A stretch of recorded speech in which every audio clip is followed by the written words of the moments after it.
Assalamualaikum warahmatullahi wabarakatuh. Salam sejahtera bagi kita semua. Perkenalkan, nama saya Aditya Pratama, mahasiswa dari Manajemen Malam 1, STIE Pembangunan Tanjung Pinang dengan nomor NIM 2461207. Video ini dibuat untuk memenuhi tugas mata kuliah pengantar teknologi informasi yang diampu oleh Bapak Yusrizal selaku dosen pengampu.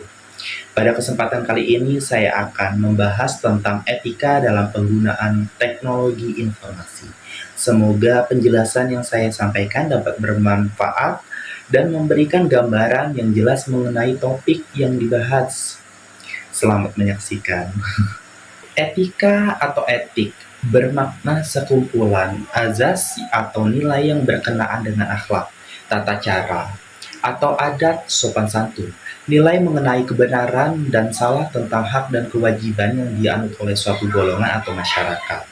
Sedangkan TIK dalam konteks yang lebih luas mencakup semua aspek yang berhubungan dengan mesin atau komputer dan telekomunikasi dan teknik yang digunakan untuk menangkap atau mengumpulkan, menyimpan, memanipulasi, menghantarkan, dan menampilkan suatu bentuk informasi. Etika dalam penggunaan teknologi informasi dan komunikasi, berikut hal-hal yang harus kita terapkan dalam menggunakan teknologi informasi dan komunikasi. Yang pertama, menggunakan TIK untuk hal yang bermanfaat. Saya berikan dua contoh.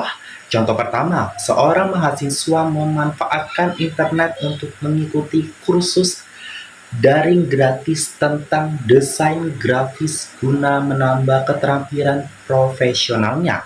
Contoh kedua, seorang ibu rumah tangga menggunakan aplikasi keuangan untuk mengatur pengeluaran keluarga secara lebih efektif.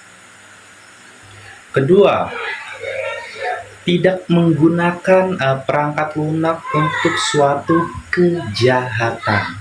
Contoh pertama, seorang pengguna menolak untuk mengunduh dan menggunakan software bajakan yang dapat menggunakan untuk membobol sistem keamanan atau website.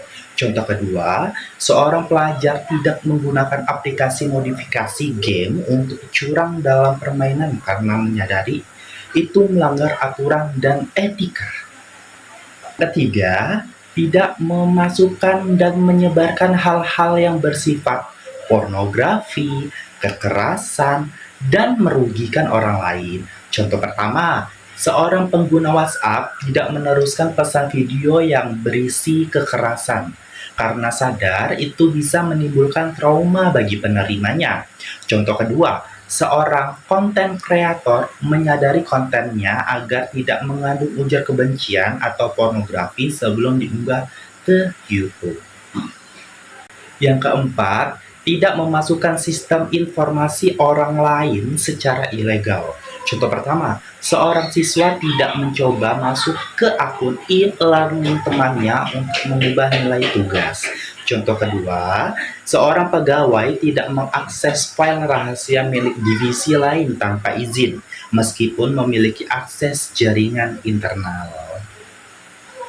Kelima, tidak memberikan user ID dan password kepada orang lain serta tidak menggunakan user ID orang lain untuk memasuk ke sebuah sistem. Contoh pertama, seorang guru tidak membagikan akun e-learning pribadinya kepada murid meskipun diminta agar sistem tetap aman dan terlindungi.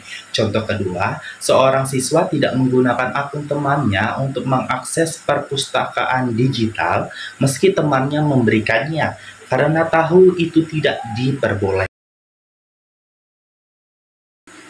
Keenam, menerapkan prinsip-prinsip kesehatan dan keselamatan kerja atau K3. Contoh pertama, seorang pegawai IT memastikan posisi duduk yang ergonomis dan menjaga jarak pandangan layar komputer untuk menjaga cedera mata dan nyeri punggung saat bekerja di depan komputer selama berjam-jam.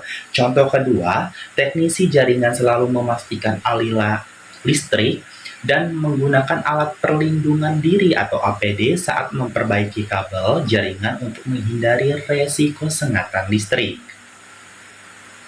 Ketujuh, tidak mengubah, mengurangi, atau menambahkan hasil karya orang lain. Contoh pertama, seorang pelajar tidak mengedit gambar atau dokumen asli karya temannya dan mengakui itu sebagai milik sendiri, melainkan mencantumkan nama pembuat aslinya. Contoh kedua, seorang penulis artikel tidak menyalin tulisan orang lain lalu mengubah sedikit isinya untuk diklaim sebagai karya pribadi, tetapi mencantumkan sumber dengan benar.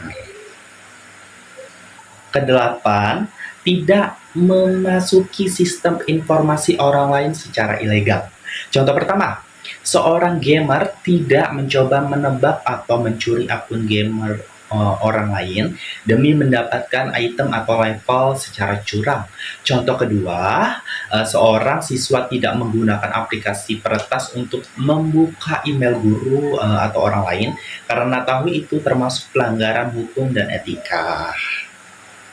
Baik, sekian penjelasan materi dari saya tentang etika dalam penggunaan teknologi informasi. Semoga audiens dapat dimengerti. Sekian dari saya. Kalau ada kesalahan pengucapan dan tutur bahasa, saya mohon maaf.